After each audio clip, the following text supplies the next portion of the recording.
अस्सलाम वालेकुम नाज़रीन, आप देख रहे हैं मेरा यूट्यूब चैनल। मैं हूं तलहा।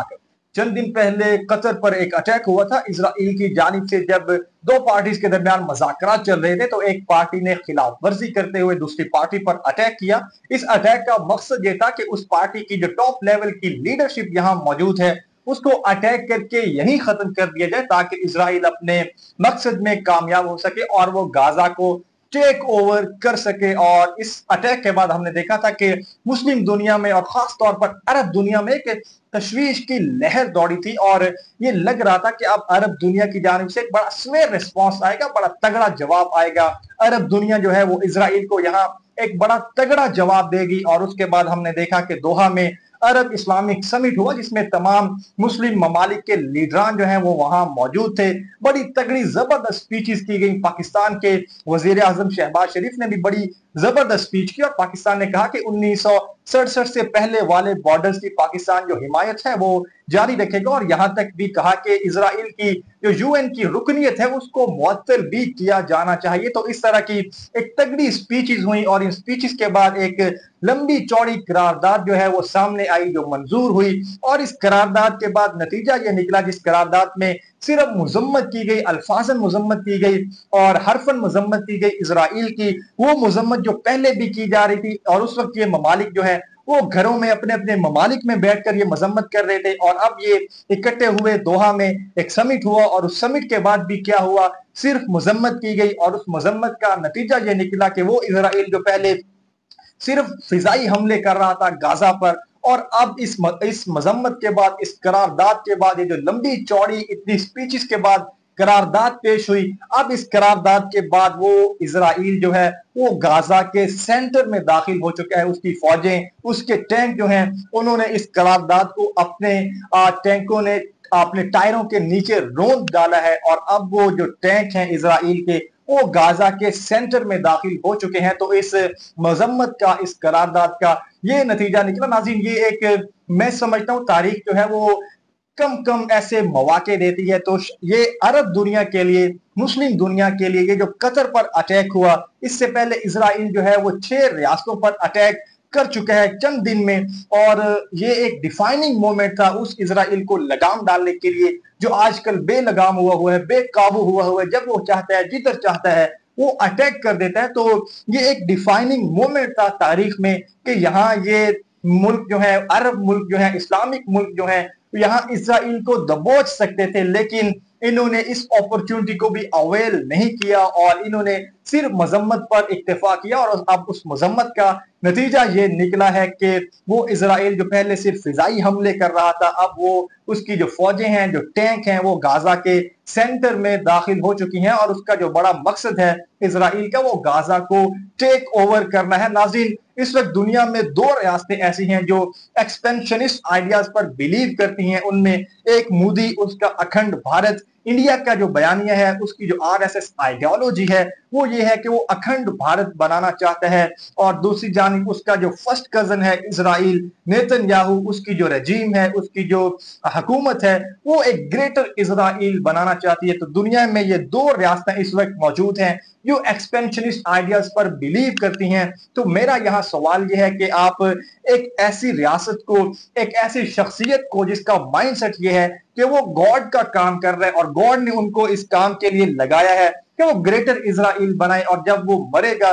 तो गॉड की जानिब से उसको एक एप्रिसिएशन मिलेगी, लोग उसको अप्रिशिएट करेंगे कि तुम के आप गॉड का काम करके गए। तो एक ऐसी शख्सियत को क्या सिर्फ आप अल्फाज से रोक सकते हैं? एक ऐसे एग्रेशन को, जिस तरह का एग्रेशन वो रियासत जो है वो शो कर रही है, जिस तरह उसने गाजा के अंदर उसने जो सूरत हाल की हुई है, उसके उसके बाद उसने लेबनान पर बॉम्बिंग की, सीरिया पर उसने जो बॉम्बिंग की, एक ऐसी रॉक स्टेट को, एक ऐसी टेररिस्ट स्टेट को जिस तरह का एग्रेशन इस टाइम पर वो शो कर रही है, जिस तरह शायद दुनिया ने आज तक ऐसा एग्रेशन नहीं देखा। तो आप एक ऐसी स्टेट को क्या सिर्फ आपने वर्ड से, अल्फाज से रोक सकते हैं? तो मेरा ख्याल नहीं है कि आप कभी भी ऐसी स्टेट को अपने अल्फाज से रोक नहीं सकते। आपको उसके खिलाफ एक्शन लेने चाहिए, एक्शन से आप उसको रोक सकते हैं, ना कि आप अल्फाज से रोक सकते हैं।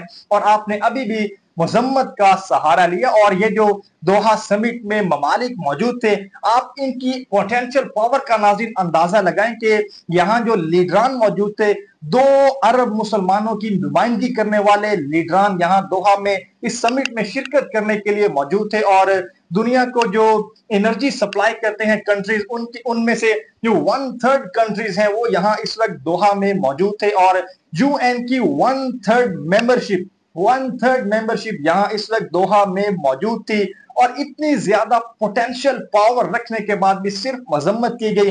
तो इससे लग यही रहा था और अभी यही लगा कि ये जो ममालिक हैं, मुस्लिम एस्टेब्लिशमेंट जो है वो डरी हुई है, वो इजराइल से डरी हुई है, वो अमेरिका से डरी हुई है। इस अरब ममालिक के ये जो इंटरेस्ट हैं, जो पर्सनल इंटरेस्ट हैं इनके, ये आड़े आए हुए हैं इनको। और ये कोई ऐसा एक्शन जो है वो नहीं ले सकते अगेंस्ट इजराइल, इस जिससे लगे कि वो इजराइल को नाराज कर रहे हैं। और अभी जिस तरह का वो एग्रेशन शो कर रहे हैं, तो इससे लग यही रहा है कि वो ममालिक जो Abraham accord, so called Abraham accord जिन्होंने किया था, तो वो भी इसकी जद में आएंगे जिस तरह कतर पर अटैक हो। और कतर पर अटैक का मकसद, जवाब, इसका जो जवाब है वो यही था कि आज अगर कतर पर अटैक होता है तो कल ये अटैक इन पर भी होगा। तो इतनी ज्यादा पोटेंशियल पावर रखने के बाद मेरा सवाल यहाँ इन लीडरान से यह है कि आपके पास ये जो पैसा है, आपके पास तेल है, दुनिया जहान के रिसोर्सेज आपके पास हैं, लेकिन आपने किया कि आपने सिर्फ मजम्मत की। ये जो आपने वसाइल हैं, ये जो तेल है, ये जो आपका पैसा है, ये आप कब इस्तेमाल करेंगे? जब आपकी दुम पर भी इजराइल का पांव आएगा। क्या आप इस सारी चीज को उस वक्त इस्तेमाल करेंगे? आप अपनी लीडरशिप को किस तरह इस्तेमाल करेंगे? लीडरशिप वो होती है जब 1970 में ऑयल एम्बार्गो इंपोज किया था शाह फैसल ने, वो लीडरशिप थी। उस तरह की लीडरशिप आपको दिखानी पड़ेगी। और जब ऑयल एम्बार्गो उन्होंने इंपोज किया था तो दुनिया के ममालिक की लाइनें लग गई थी सऊदी अरब के पीछे। और इस तरह की लीडरशिप जो है इस टाइम पर हमें किसी मुल्क की जानिब से, किसी भी गल्फ कंट्री के मुल्क की जानिब से हमें अभी तक देखने को नहीं मिली। और इससे पहले भी आपने खुशामद की अमेरिका की, $2 बिलियन आपने खुशामद में अमेरिका को दिए। एक मुल्क ने तो अपना एयरक्राफ्ट भी अमेरिका को दिया और आपने इसके क्या समझा था कि आप पर अटैक नहीं होगा। देखिए, खुशामद करने वाला मुल्क जो होता है वो अपनी बुजदिली को शो कर रहा था। कभी भी आप बहादुरी शो नहीं करते इस तरह से।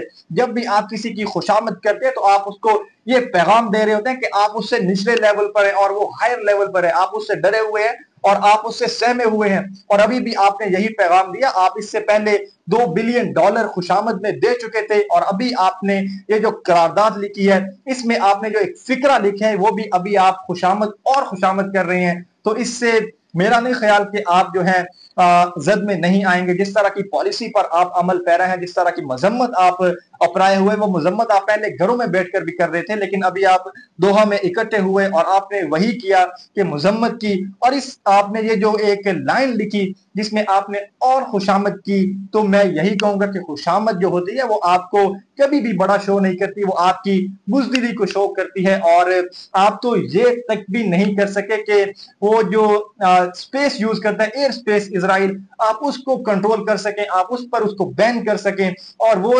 रियासतें, वो जो इजराइल के साथ डिप्लोमेटिक रिलेशन रखती हैं, आप उन रियासतों को मजबूर कर सकें, कंपेल कर सकें कि वो एक ऐसी रॉक स्टेट, एक टेररिस्ट स्टेट के साथ जिस जो अपने ताल्लुकात हैं वो मुनकता करे। आप तो ये भी नहीं कर सके और आपने उन्हीं कंट्रीज पर ये डाल दिया कि वो खुद रिव्यू करें कि उन्होंने ताल्लुकात इसराइल के साथ रखने हैं या नहीं रखने। तो आप जो है वो, मेरे ख्याल में आपकी ये जो करारदाद थी, ये इसराइल ने अपनी टैंकों के टायरों के नीचे रोन दी है। और जिस तरह की पॉलिसी पर आप अमल पैरा, जिस तरह की लीडरशिप आप शो कर रहे हैं दुनिया को, इसराइल को, उससे मुझे जो है वो एक फिक्रा याद आ रहा है कि दिल्ली बहुत दूर है। अल्लाह ने के बाद।